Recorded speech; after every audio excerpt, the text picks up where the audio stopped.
Assalamualaikum warahmatullahi wabarakatuh. Selamat pagi anak-anak. Ya, bagaimana kabar kalian hari ini? Semoga tetap sehat, dan sehat.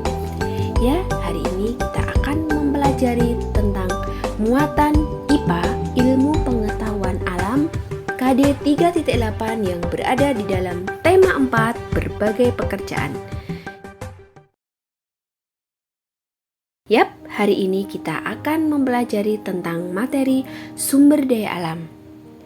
Apakah anak-anak tahu apa itu sumber daya alam? Ya, betul. Sumber daya alam adalah segala sesuatu yang dihasilkan oleh alam yang bisa dimanfaatkan oleh manusia untuk memenuhi kebutuhan hidupnya. Bagi manusia, sumber daya alam pada dasarnya adalah hal yang terpenting yang bisa berupa benda hidup atau hayati dan benda mati atau non-hayati.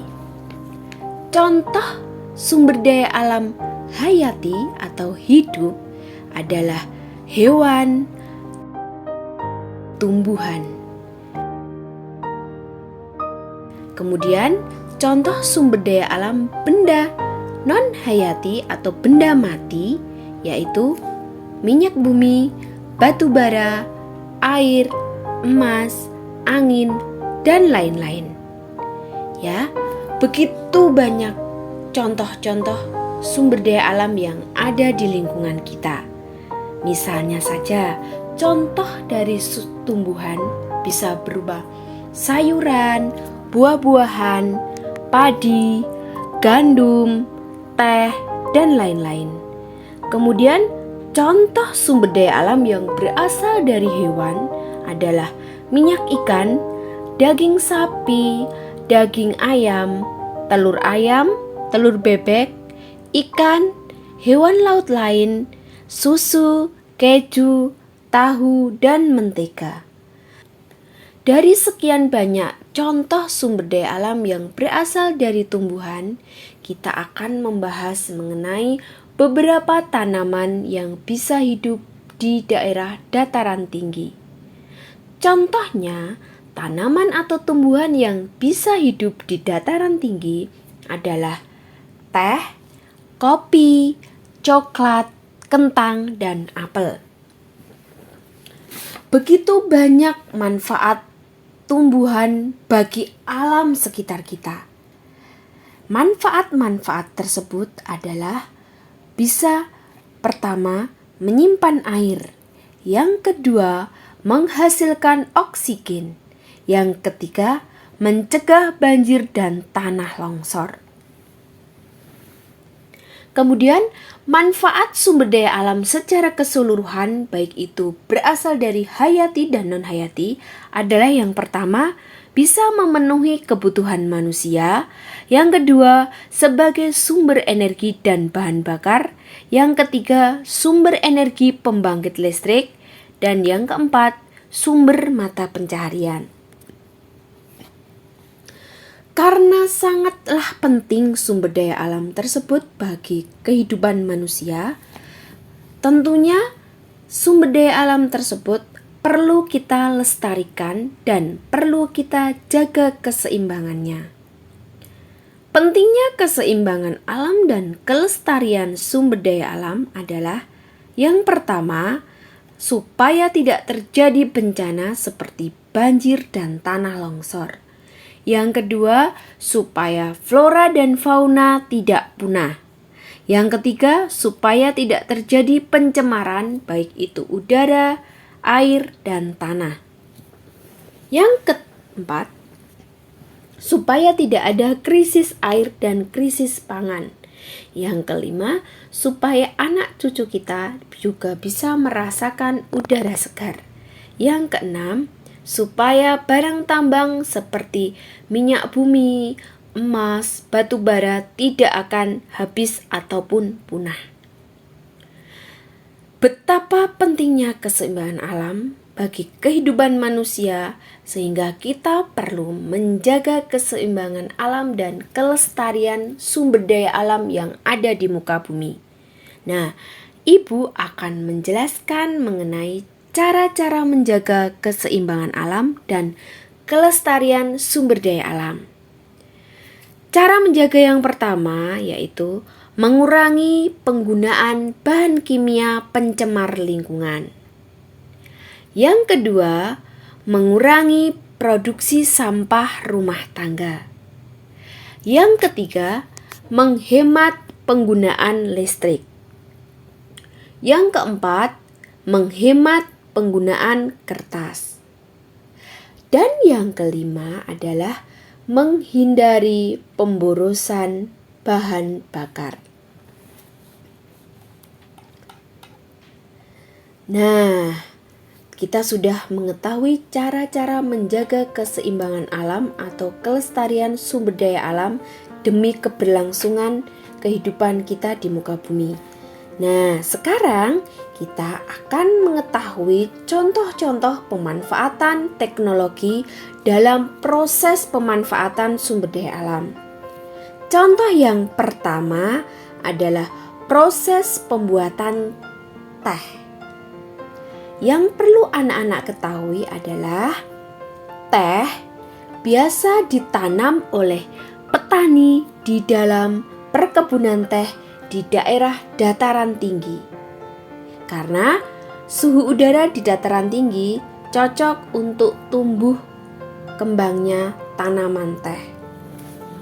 Setelah tanaman teh cukup umur, para petani akan memetik daun teh, memetik yang bagian pucuk. Sebelum dibawa ke pabrik, tentu saja akan dilayukan dulu atau dijemur supaya daun teh menjadi layu. Setelah layu, daun-daun teh tadi akan dibawa ke pabrik untuk dilakukan penggilingan daun teh. Ya, setelah digiling, daun teh itu baru akan dikemas dan baru bisa dimanfaatkan oleh manusia atau oleh orang-orang untuk memenuhi kebutuhannya, untuk kebutuhan membuat minuman, ya. Contoh yang kedua, pemanfaatan teknologi untuk pemanfaatan sumber daya alam, yaitu proses pembuatan kain dan baju. Kita setiap hari tentunya akan mengenakan baju, ya.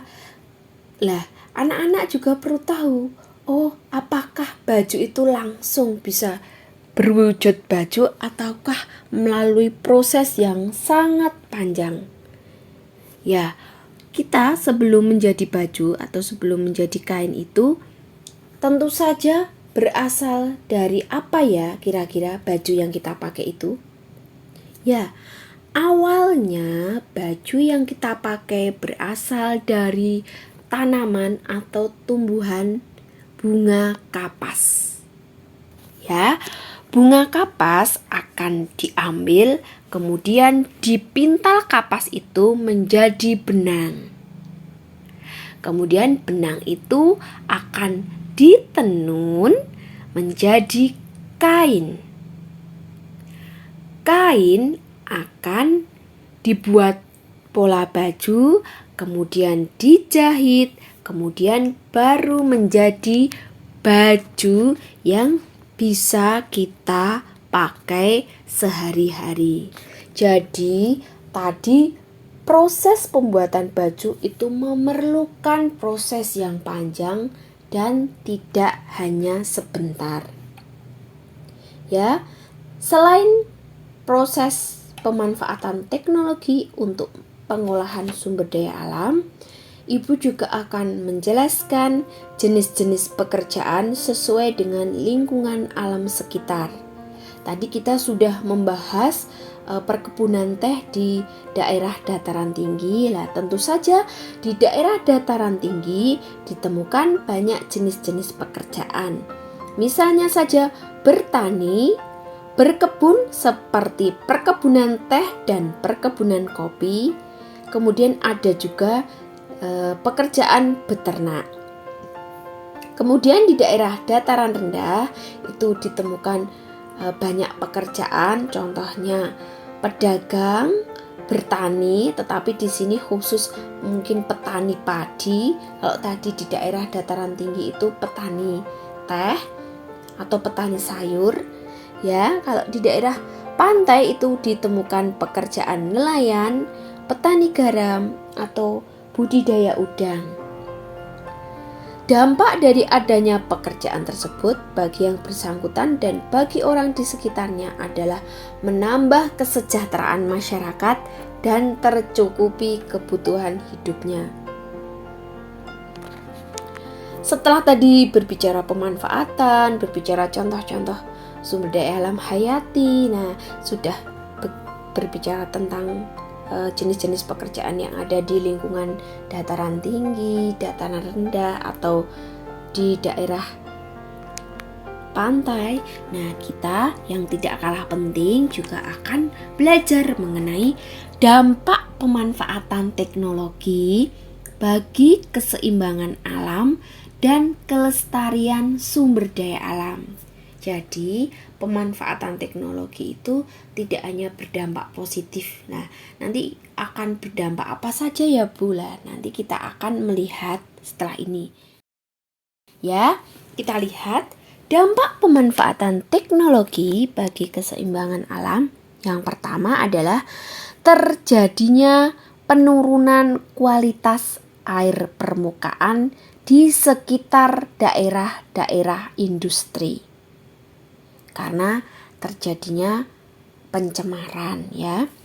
Yang kedua, kelangkaan air tawar semakin terasa khususnya di musim kemarau, sedangkan di musim penghujan cenderung terjadi banjir yang melanda banyak daerah yang berakibat merugikan kondisi ekosistemnya yang telah rusak. Jadi daerah terjadi banjir yang melanda banyak daerah sehingga berakibat merugikan karena akibatnya kondisi ekosistem di sekitar itu menjadi rusak. Yang ketiga, konsentrasi bahan pencemar yang berbahaya bagi kesehatan penduduk seperti merkuri, kadmium, timah hitam, pestisida, meningkat tajam dalam kandungan air permukaan dan biota airnya. Yang keempat, temperatur udara maksimal dan minimal sering berubah-ubah. Bahkan temperatur tertinggi di beberapa kota seperti Jakarta sudah mencapai 37 derajat Celcius. Yang kelima, terjadi peningkatan konsentrasi pencemaran udara seperti CO2, NO2, SO2, dan debu. Yang keenam, luas hutan semakin sempit akibat tidak terkendalinya pertambahan yang disengaja atau oleh bencana kebakaran. Yang ketujuh, kondisi unsur hara tanah semakin tidak subur dan lahan pertanian semakin menyempit dan mengalami pencemaran. Karena begitu banyak dampak pemanfaatan teknologi, ini juga akan kita bahas mengenai akibat penangkapan ikan dengan menggunakan bahan peledak. Kira-kira akibatnya apa untuk kelestarian alam? Yang pertama, ikan yang kecil ikut mati, sehingga yang seharusnya belum ditangkap atau seharusnya belum bisa dimanfaatkan tapi ikut mati karena bahan peledak. Yang kedua, merusak terumbu karang untuk tempat tinggal ikan. Dan yang ketiga, air menjadi tercemar. Jadi kalau bisa menangkap ikan, tolong tidak menggunakan bahan peledak. Nah, ada juga ini dampak pemanfaatan sumber daya alam yang tidak terkontrol. Jadi tadi di pengertian awal, sumber daya alam memang segala sesuatu hasil dari alam yang bisa dimanfaatkan oleh manusia untuk memenuhi kebutuhan hidupnya. Tetapi tetap perlu dikontrol atau tetap perlu ada batasan-batasan yang diperbolehkan untuk memanfaatkan dan batasan mana yang memang harus di-stop. Karena apa? Karena dampak pemanfaatan sumber daya alam yang tidak terkontrol itu ada banyak sekali. Misalnya yang pertama, hutan menjadi gundul, ya, karena terlalu banyak ditebangi pohonnya. Yang kedua, tanah menjadi longsor karena tidak bisa menyerap air hujan. Yang ketiga, bahan tambang mineral mudah habis karena bahan tambang itu merupakan sumber daya alam yang sulit untuk diadakan kembali. Yang keempat, rusaknya ekosistem hutan. Ketika pohon ditebang, tentu saja ekosistemnya akan terganggu atau akan menjadi rusak. Kemudian selanjutnya, mata air menjadi kering dan rusaknya ekosistem air. Dan yang terakhir, sumber daya alam yang ada mudah habis. Ya, Ibu kira cukup sekian pembelajaran kita mengenai sumber daya alam hari ini. Semoga bermanfaat dan tetap jaga kesehatan dan tetap belajar supaya anak-anak menjadi anak yang sukses. Terima kasih. Wassalamualaikum warahmatullahi wabarakatuh.